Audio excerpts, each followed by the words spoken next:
كلما رزقوا منها من ثمرة رزقا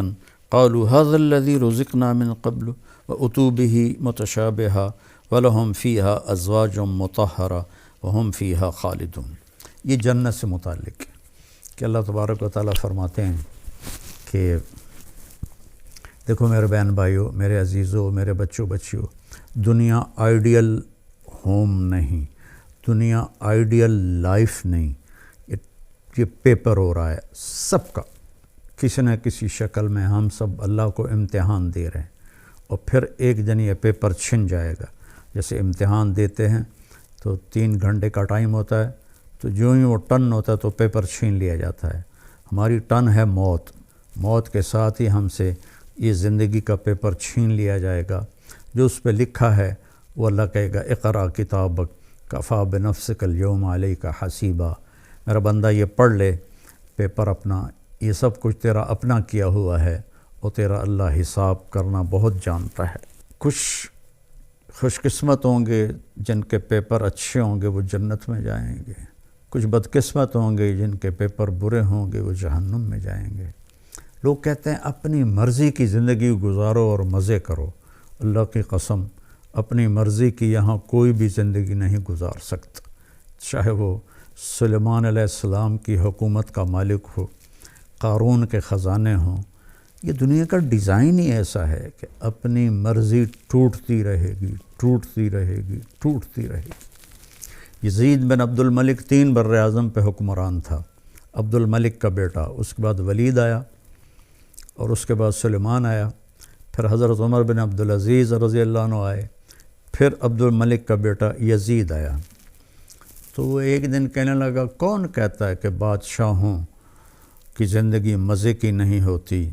اور وہ اپنی مرضی کی زندگی گزار نہیں سکتے، میں آج کا دن مزے سے گزاروں گا اور اپنی مرضی سے گزاروں گا، اور حکم دیا کہ محل کے دروازے سب بند کر دو اور مجھے کوئی خبر نہ سنائی جائے، حکومت کی، بغاوت کی، کسی چیز کی مجھے کوئی خبر نہ سنائی جائے۔ اور اس کی ایک باندی تھی حبابہ، وہ بہت حسین تھی، تو اس کو وہ لے کر اپنے محل میں بیٹھ گیا کہ آج کا دن میں حبابہ کے ساتھ مستی کروں گا۔ تو باتیں کرتے کرتے اس کو اپنی گود میں لٹا لیا، اور انگور پڑے تھے تو ایک دانہ اٹھاتا اور اس کے منہ میں ڈال دیتا، وہ اس کو کھا لیتی، پھر دوسرا دانہ اٹھاتا اس کے منہ میں ڈال دیتا، اس طرح کی ایک مزے کی شکل بنی۔ پھر ایک دانہ اٹھا کر اس کے منہ میں ڈالا تو اس کے حلق کے اندر جا کے پھنس گیا، تو اس کا کھانسی، سانس کھڑا، وہ دانہ نہیں نکلا، اور یہاں تک کہ وہ اس کے سامنے تڑپ تڑپ کے مر گئی، اور اس کا مرضی سے گزارنے والا دن سب سے زیادہ اس کے لیے خوفناک دن بن گیا۔ اتنا غمگین ہوا، 3 دن تک اس نے اسے دفن نہیں کرنے دیا، اس کی لاش سامنے رکھ کے بیٹھا رہا۔ تیسرے دن اس میں بدبو پڑنے لگی اور جسم گلنے لگا، تو پھر زبردستی اس کے رشتہ داروں نے، اس کے بھائی ہشام نے اسے چھین کر اس کو دفن کیا۔ تو مرضی کی زندگی یہاں نہیں، آگے ہے، جہاں یہ میں آپ کے سامنے آیت پڑھی ہے کہ وہاں موت ختم،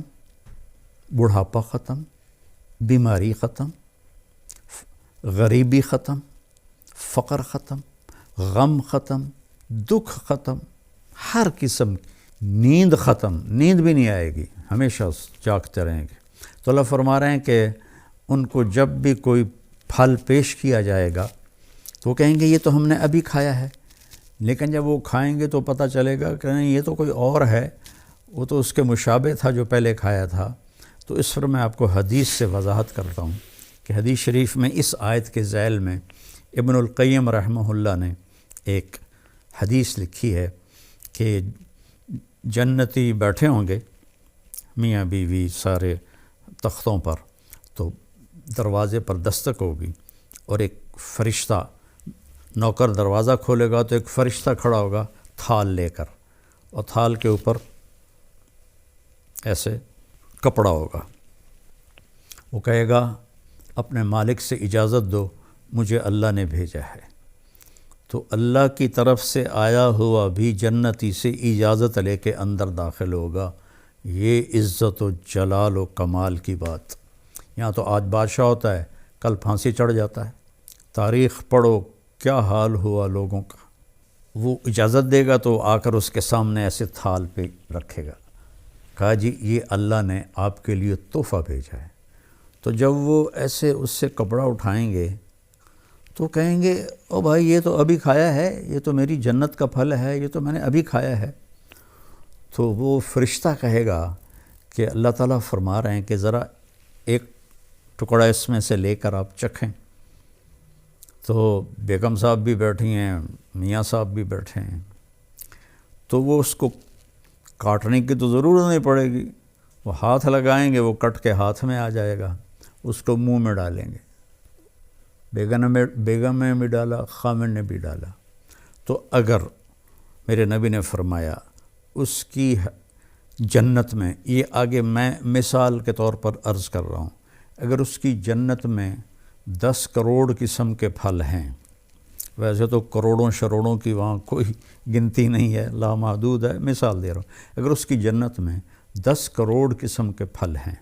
ہر پھل کا ذائقہ مزہ الگ ہے۔ ہم ابھی افطاری میں چاٹ بنے گی، ہر گھر میں بنے گی، تو جب وہ 4 5 6 چیزیں ملتی ہیں تو وہ ذائقہ ہی کچھ اور ہو جاتا ہے، مکس ہو جاتا ہے۔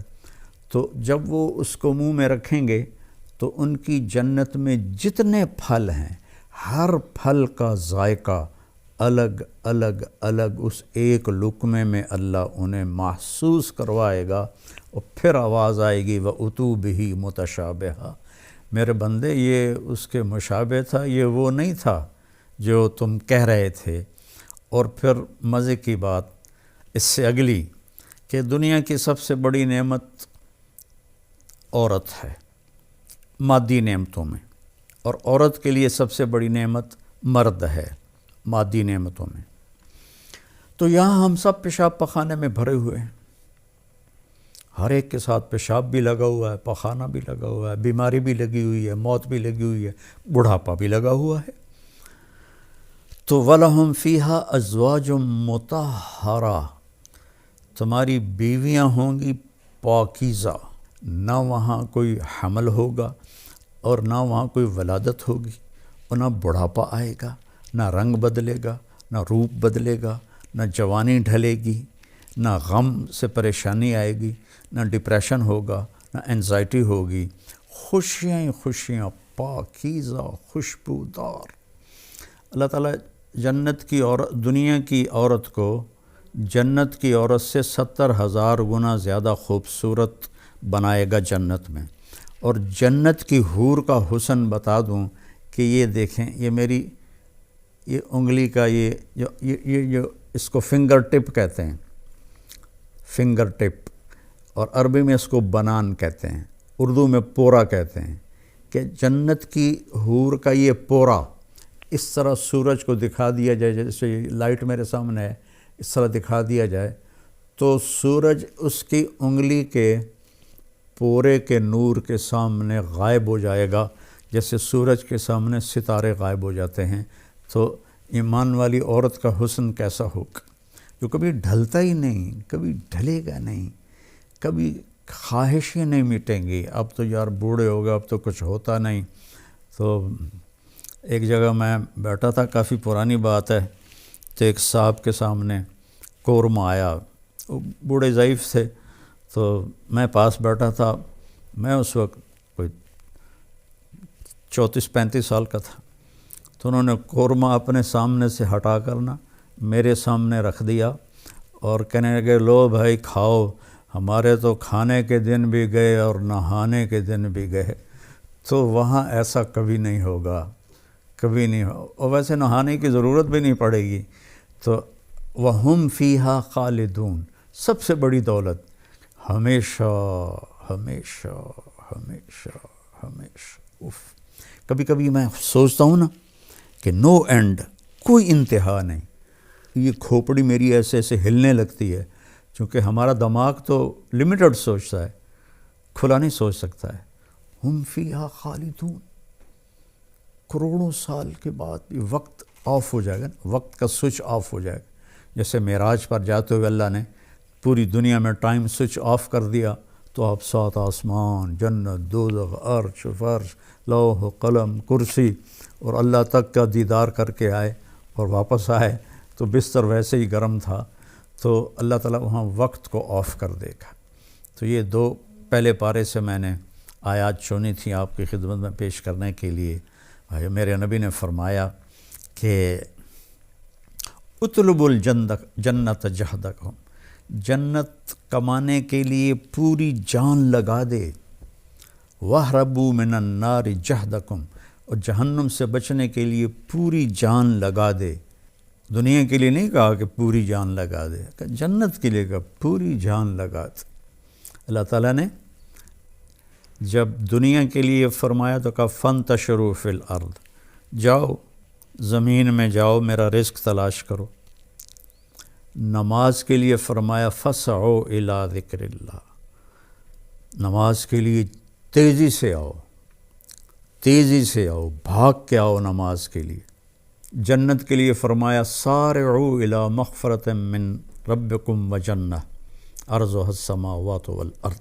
کہ جنت کے حاصل کرنے کے لیے اور میری بخشش حاصل کرنے کے لیے ایک دوسرے سے مقابلہ کرو اور مقابلے کی دوڑ لگاؤ، جیسے کہ ٹریک پر دوڑ لگائی جاتی۔ ایک دوڑ لگا رہے تو لوگ باغ میں، جس کو جاگنگ کہتے ہیں، کوئی آگے نکل گیا کوئی پیچھے رہ گیا، وہ اپنی چال چلتا ہے۔ یہاں اللہ کہہ رہا ہے نہیں، دوڑو، ایک دوسرے سے آگے نکلو، ایک دوسرے سے آگے نکلو۔ اور پھر جب اللہ نے کہا میری طرف آؤ تو سب سے طاقتور استعمال کیا فَفِرُّوا إِلَى اللَّهِ، سرپٹ بھاگو، سرپٹ بھاگو اپنے اللہ کی طرف۔ اور فرار اس دوڑنے کو کہتے ہیں جس میں کسی چیز سے ڈر کے آدمی بھاگ رہا ہو تو اس کی رفتار تیز ہو جاتی ہے۔ تو اللہ تعالیٰ کہتا ہے میرے سوا ہر چیز تمہارے لیے مصیبت ہی ہے، ان سب سے جان چھڑا کے بھاگو اللہ کی طرف۔